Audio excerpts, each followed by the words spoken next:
จะรันแพงจะรันแสงนะจะรันแสง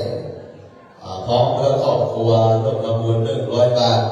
น้องอันนี้ก็เป็นเจ้าภาพถวายสังฆทานเพิ่มเติมก็ต้องขออนุโมทนาสาธุกับบรรดาคณะสัตยาทุกท่านที่ได้ร่วมกันเป็นเจ้าภาพบุญถวายสังฆทานในงานเพียรผ้าของครูบาเจ้าอภิชัยปปีของในปีนี้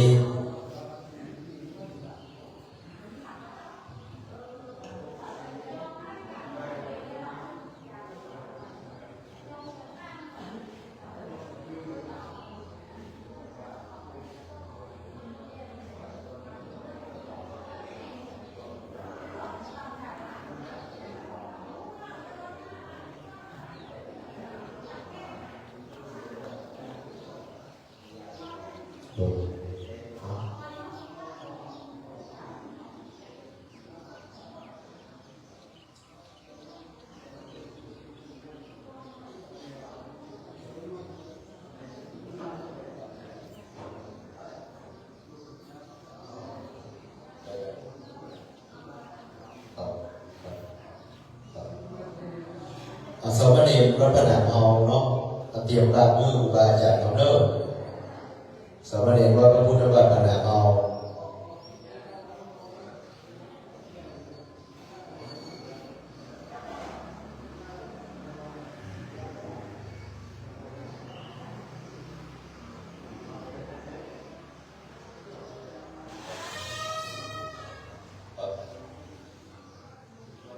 การรัตนานิมนต์เนาะครับเนาะทุกเจ้าเฮาทุกเจ้าผนังเอาตัวเนาะเป็นการรัตนานิมนต์เข้ามาห้องบัตรในช่วงเช้าของวันนี้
นะครับขอการรัตนานิมนต์เนาะ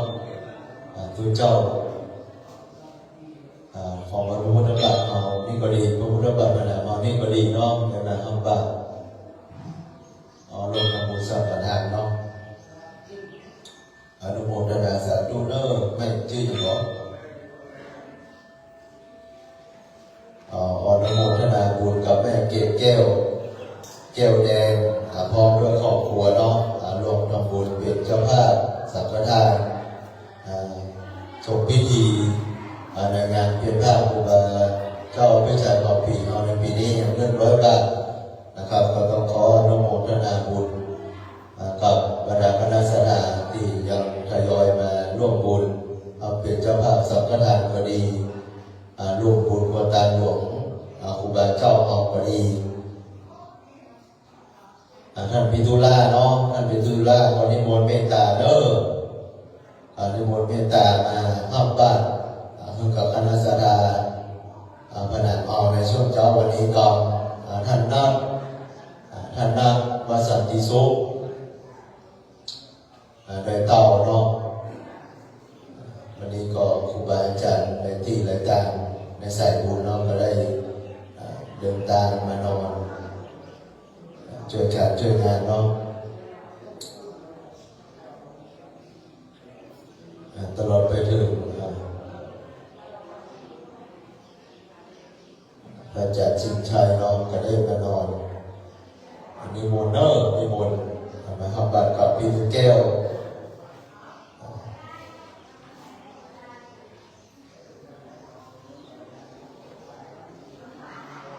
ขวายล้อมน้องงานก็มีอยู่ถ้ามันฝ่ายรับงานเราก็จะต้องมีอยู่ในนอกที่จะต้องเตรียมเช่นก่อนเนาะก็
ครับต่อไปก็จะได้เริ่มพิธีการในการทำบุญตักบาตรในช่วงเช้าวันนี้ลำดับต่อไปจะได้เจอพระหลวงได้จุดเทียนทูปบูชาไฟพระรัตนตรัยพระหลวงมีไงจาเรือนพระหลวงบ้านพนาเมาเจอพ่อแก้วเราได้เข้าจุดเทียนหน้าบารมีธรรมของครูบาเจ้าศรีวิจัยและ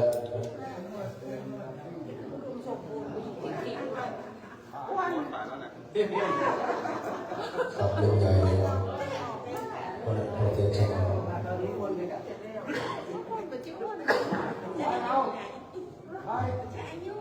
เจอคนวันเนาะคนวันได้จุดเทียน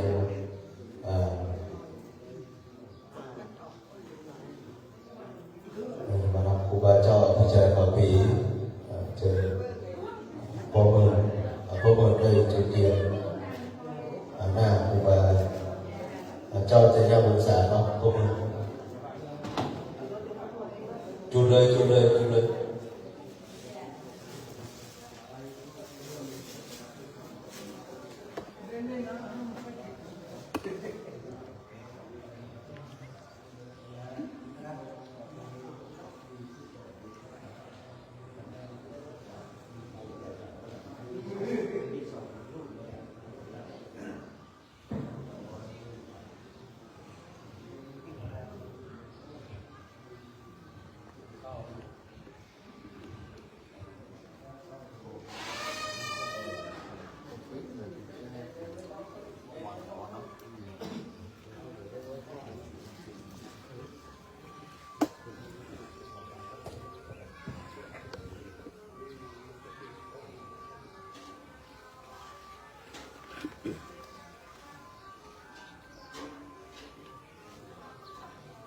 ที่ทำหลัง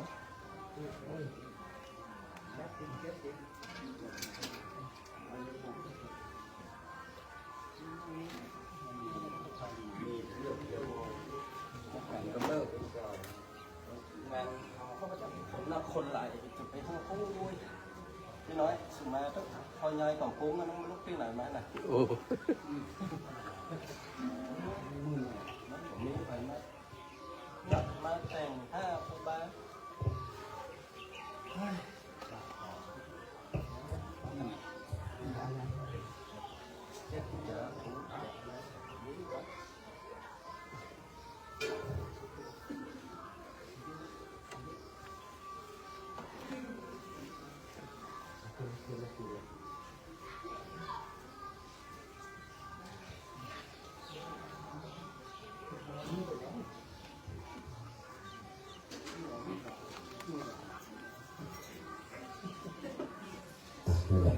ต่อไหว้พระนะของการสักการะนะ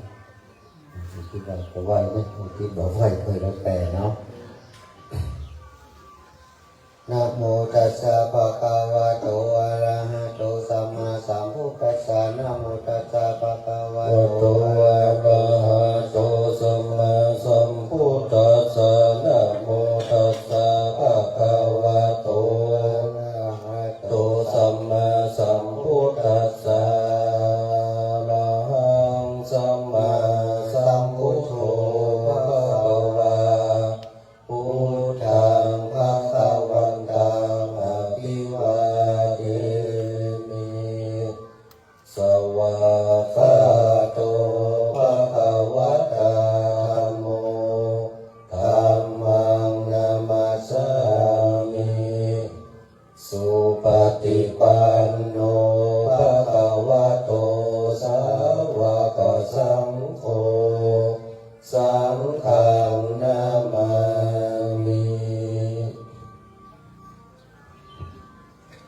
ไปกดสมทานศีลนะครับเนาะ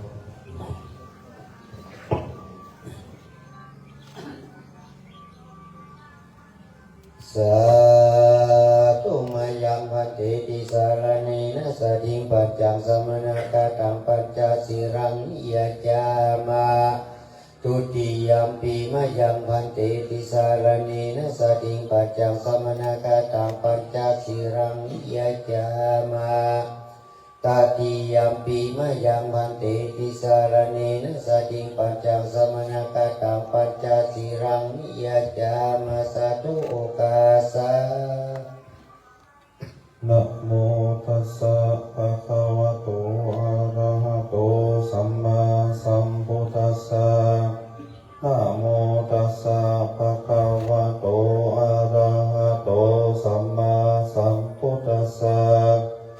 นะโมตัสสะภะคะวะโตอะระหะโตสัมมาสัมพุทธัสสะนะโมตัสสะภะคะวะโตอะระหะโตสัมมาสัมพุทธัสสะ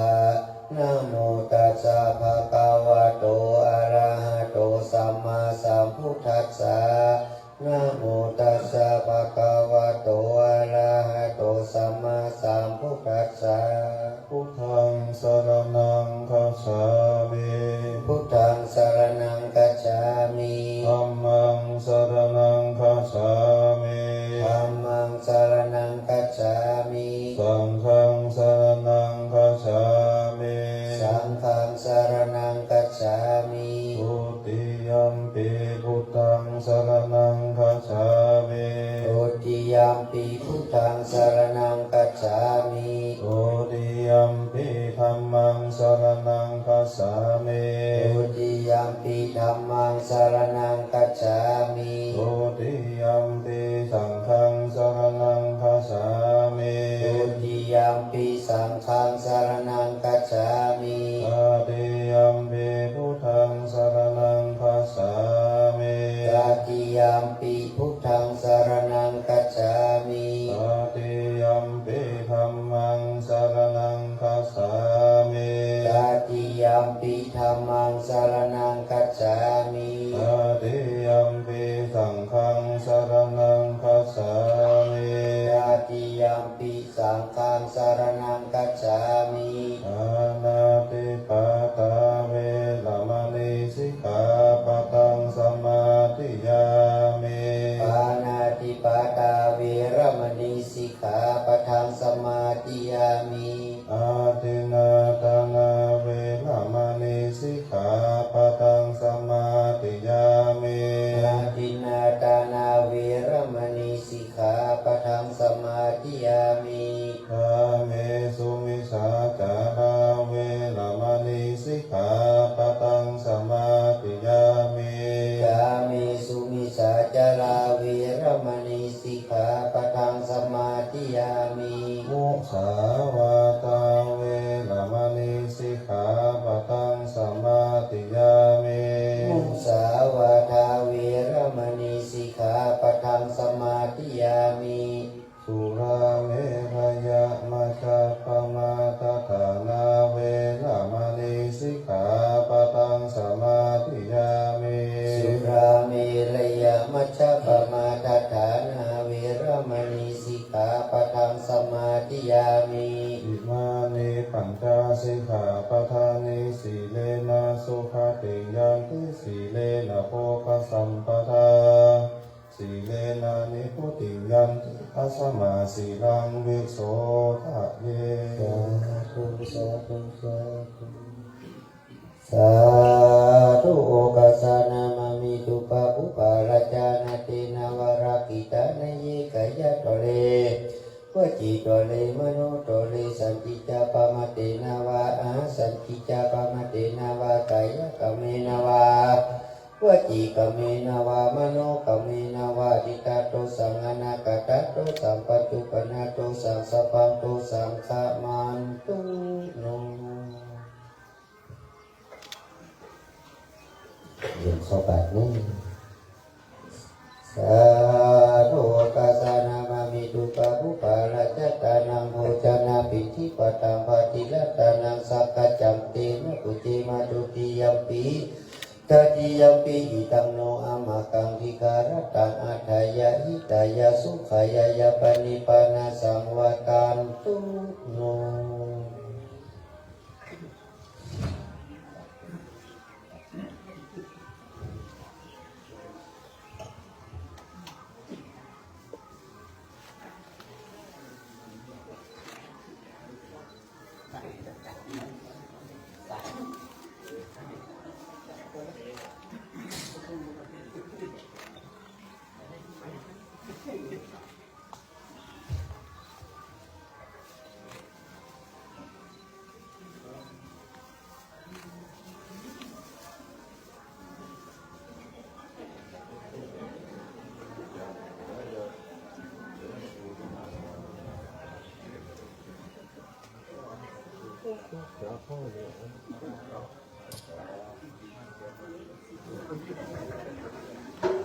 สกิ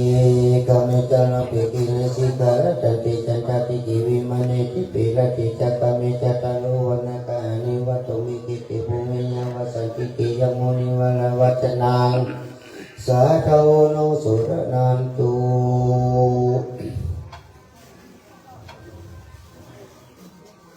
โยสันนิสิโนวราปุติโมเลมาลาสาเสนามาจิวิเตโยสัมโพธิมกติงอนันตญาณโนลุกุตโมตังปนามามิพุทธาตังปนามามิธัมมังตังปนามามิสังฆังสาธุวิสุทธามกุรัตวารุโลโสตุดมพระมาลาพุทธายาลาลายรัตนาปัญญาพระเกศเจ้าทั้งสามประการพยังกีบานามจัดถึงนังเนเบหึสาดาภุคาทั้งหลายในพระเป็นกาตามเป็นศีลปาลามีไว้เป็นยอดกอดไว้กับตนกับตัวบ่มีขุนโมไว้บอดตลอดในสองตรัสยังโลกีญะโลกุตระ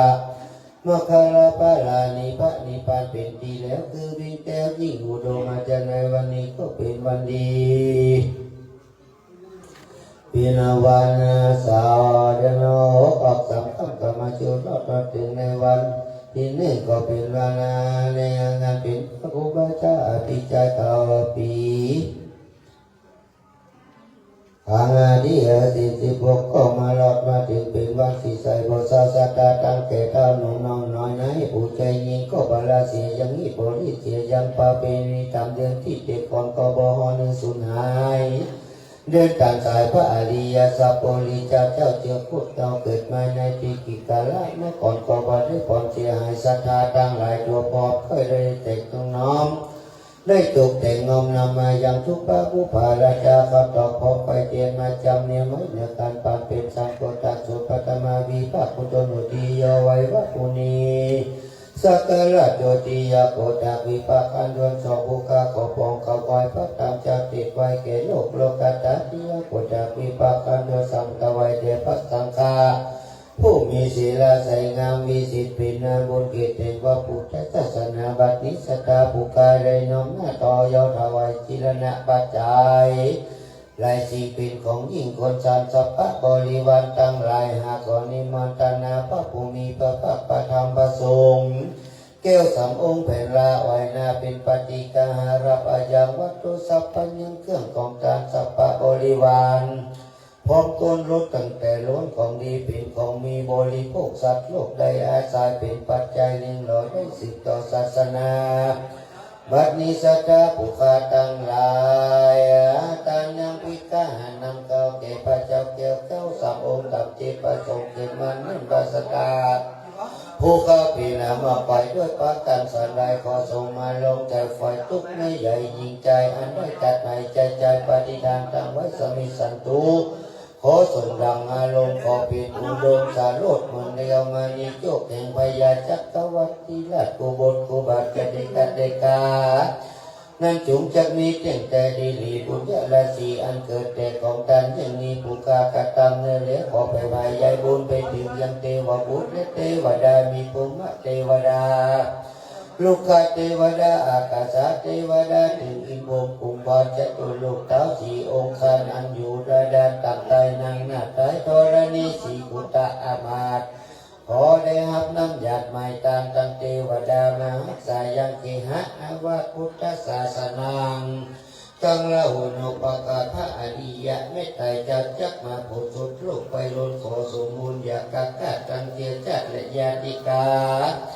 ตังภาริญาและสามีกาตังอุบาพระอุปสยาตังตั้งเจ้าบุญไรตังมิตรสหายเรือเรจิตจิตพระคุณเป็นเขาจิตพระคุณเป็นแดนจิตจิตพระคุณเป็นขนาดสเปสตาอันวาสัตตั้งหลายในพื้นฟ้าอยู่เหนือหน้าแผ่นดินสักขีดินสองดินและสักแผ่นดินโมได้ขอโอสมได้สั่งไว้ไปจูลอดจุบุสัตนั้นจึงจะมีเจตใจดีนะโมวิสุทธังติปะเวทานาพุทธังธัมมังสังฆังกายนะวัจจามานาสัสสะปังโตสังขมันโตโนสัตโตโอกัสสะมายังวันติอิมานิตุปะอุปาราชตานาอุตนะปิกาหาราชสุปยานสันนตานังสัพพะโพธิวารังสักกัจจัมปิมะปุจิมาตุติยัมปิมายังพันติเตมะปุจิมาเตติยัมปิมายังพันติเตมะปุจิมาพุทโธโนธัมโมโนสังโฆโนอะมะกังคิคารตังหิตายาสุขายายาปนิปานะสังวตานตุโน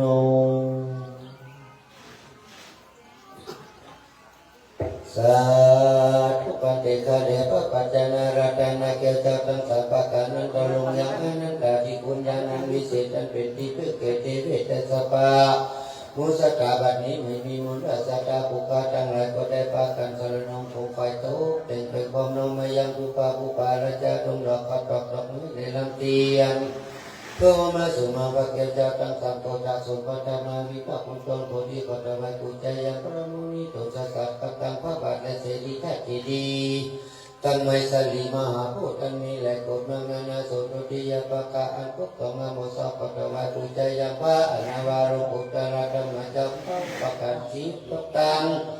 พระเรติยติธรรมโอรังเลิศแล้วอันเป็นปัญญาทิพย์สมมากัตังสุตังทิยวานุพุทธนามโมสะปัตตะวัยกุจยัง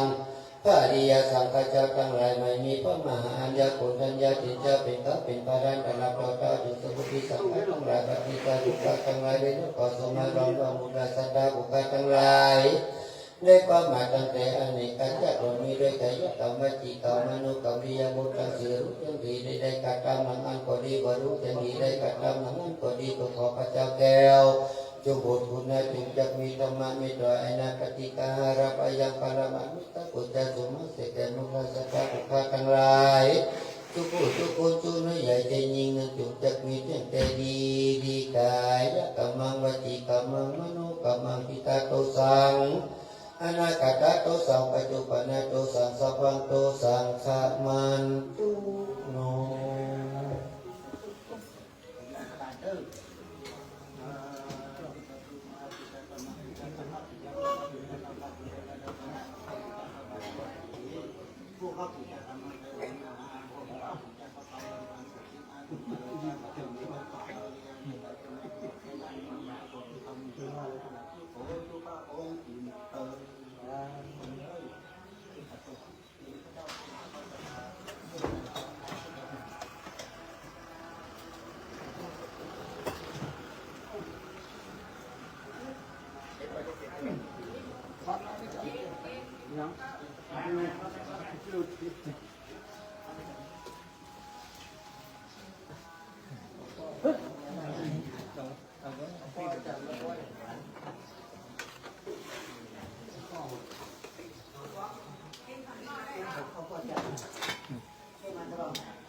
จะดี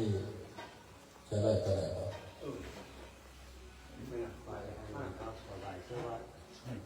มาละมาแล้วผมที่ชื่อว่าไงเนี่ย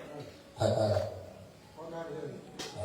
นี่อุปโภคมันพูดกันไงวันนี้ก็อย่าไปให้อะไรต้องออกมาก็ดูเอา เอาไปแล้วเอาไปรอไว้ก่อนเลยเดี๋ยวก็จะมาเมื่อไรผมได้กินเมื่อไรนะครับแต่ละเชื่อว่าไม่ต้องไปก็นอก็หลังจากกินข้าวไปแล้วเนาะสดาเราก็ลงมาทางวัดด้วยเพราะว่าวันนี้เป็นวันเสาร์ก็คิดว่าคงจะแน่จะหลายอยู่ที่เพิ่นจะเข้ามาทำบุญเนาะแล้วก็เจนสดาเราแล้วก็แจ้งทุกเจ้าที่นี่ด้วยเนาะเพราะว่าเดี๋ยวเอาผ้าคลุมครูบาไปซักแถวนะครับมาทำความสะอาดเนี่ยบอกแล้วบอกแถมเนาะถ้วยจ้อนกระมังถังเตอย่างที่บางอย่างที่มันจะใช้ก็ออกไปมันบอกมีไผ่เงียบไผ่ทำแล้วก็ผ้าคลุมโต๊ะเนาะผ้าคลุมโต๊ะเขียงแบงค์ไปหามาก่อนมันมีอยู่ในแต่ว่าอยู่ในโรงสาราโรงทานนะเอามาให้เรียบร้อยเนาะก็นอกนั้นก็คงจะบ่มีอย่างเนาะจะได้เตรียมสถานที่ออกไปได้หาเสลียงเก่าครูบาออกด้วยมาช่วยกันหลังจากคิดข้างในแล้วก็สถานที่เราสอบตุงเนาะเป็นสถานคนโยมสถานที่ศรัทธาหน้าบุญทั้งหลายโอนเข้าวัดเนาะโดยธนาคารกรุงไทยเนื่องจากว่าโอนเข้าบัญชีนี้ก็จะเพื่อนน้องอย่างไปผูกไว้กับสัมภาระชนิดในนั้นเพื่อนน้องเสียภาษีนะมันก็จะได้เงินอยู่200,000 บาทที่โอนเข้าในบัญชีก็ได้ถอนมาแล้วแล้วก็โยมสุกัญญาโอนมาประมาณถึง200,000ก็ถอนมาแล้วเนาะก็เอามาใส่ปัจจัยที่เอามาใส่เจาะตุงที่ตะวันนี่100,000ไอ้ปองถอนมาเท่าไหร่ใบสาวเอาใบสาวมาเท่าไหร่เอาใบสาวมา200,000เฉพาะใบซาวเนี่ยมันก็จะเป็นประมาณมันจะอาจจะใบซาวก็ได้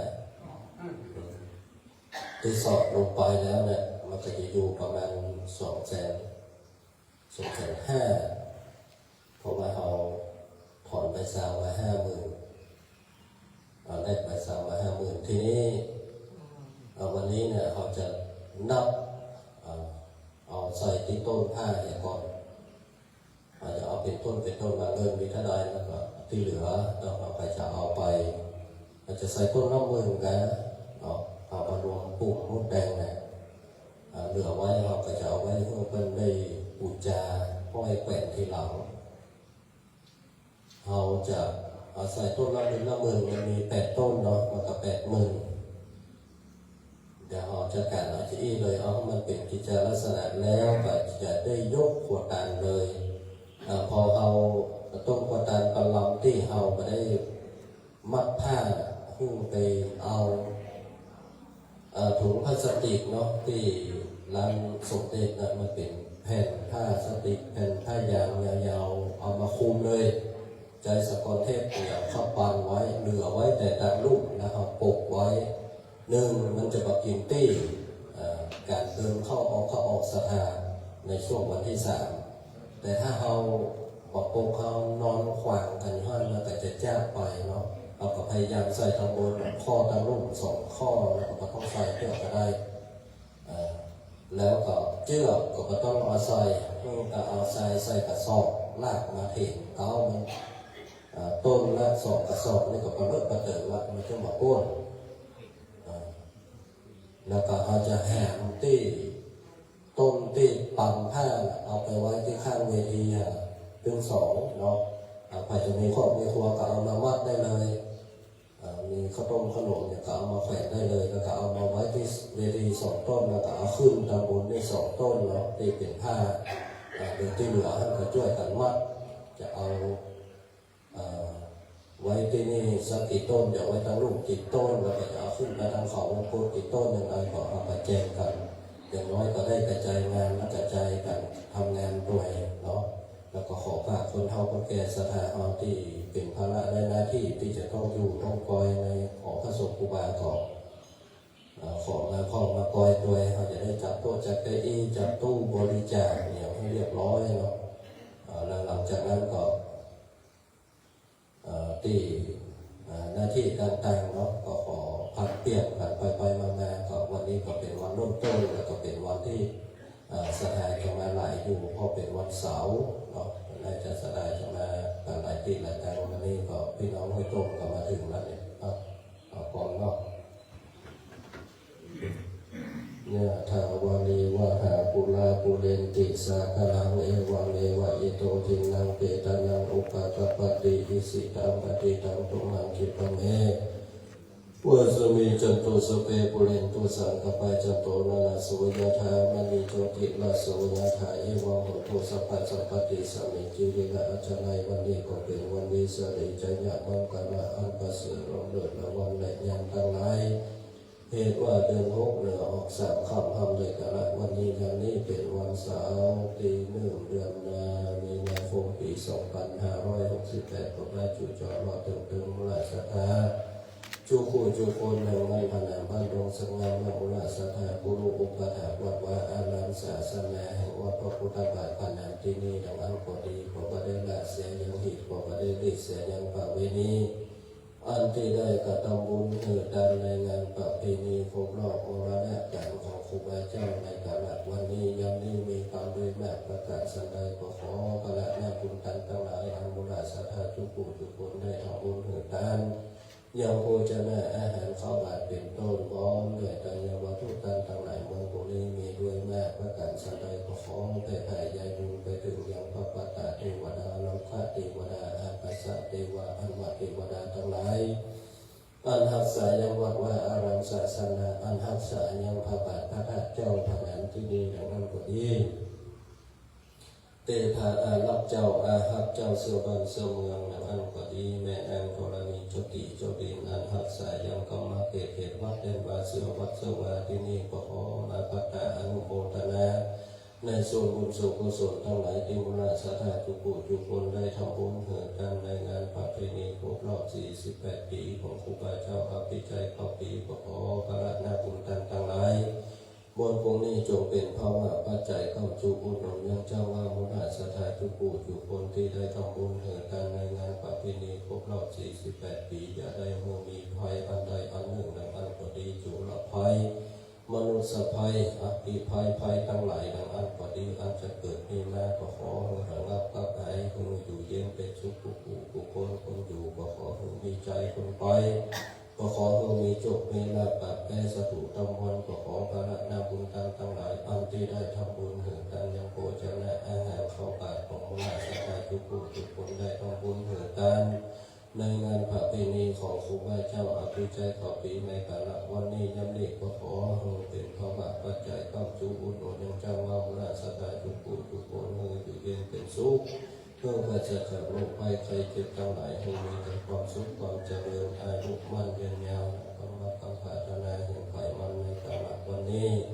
ยามนี้นั้นจุกจะมีเจ้าแต่ดีจะกล่าวตามบาลีพระพุทธเจ้าเลยว่าสัพพิติโยวิมัสสันตุสัพพะโลกโกวินาศสันตุมาเตภวะตังคะโยสุขีติคายุโกภวะอภิวาตานาสิริสนิจาวุธาปจายโนจตารโรธรรมาวตันติอายุวันโนสุขังปะลังคนไทยบอกออกใจปิดผมก็ต้องปิดเด้อวันนี้จะเลี้ยงข้าวอยู่ที่ห้องครัวไปกินข้าวห้องครัวไปทำมีการก็ปิดเด้อแต่ถ้าบอกมีการก็ประทับปิด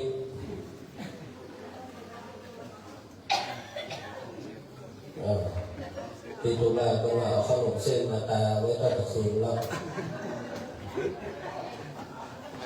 คุณน้อยจะเข้าไหมสามเณรอยู่ด้านนอกเด้อมายกขันเข้ายกบัตรเคลียร์พื้นที่โดย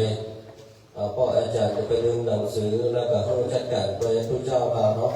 ก็หันใจโต๊ะที่